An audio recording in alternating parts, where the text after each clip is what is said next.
अहाँ सब जितना भी बड़े लोग देख रहे छे सभी के पैर छू के प्रणाम करे छी। हम प्रियंका कुमारी जगत जननी माता जानकी जन्मभूमि बिहार जिला सीतामढ़ी से अहाँ सबके बीच एक गीत लेके एलिए, वो भी कि शादी के बहुत सुंदर है, बेटी विवाह के गीत है। तो अहाँ सबके जरूर अच्छा लागत और बिना देरी कैले पहले हम एक गीत सुना रहा छी और अच्छा लागत तो लाइक कमेंट और नया छी तो चैनल के सब्सक्राइब जरूर करो और बेल आइकन दबाओ ताकि सभी नए वीडियो अहाँ सबके पास पहुँचे।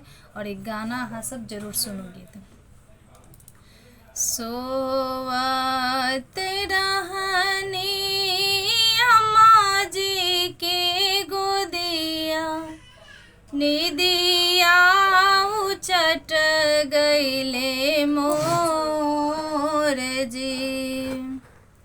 सोवत रहनी अम्मा जी के गोदिया, निदिया चट गईले मोर जी।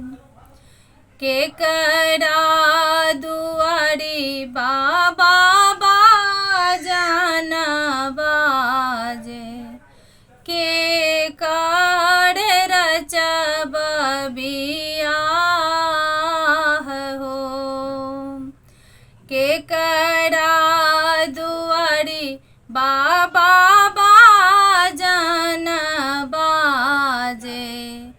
के कराही रचब बियाह हो।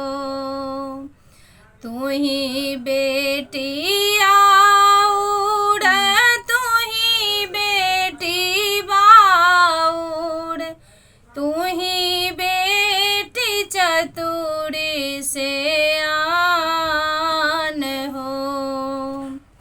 तू ही बेटी आउर, तू ही बेटी बाउर, तू ही बेटी चतुरी से आन हो।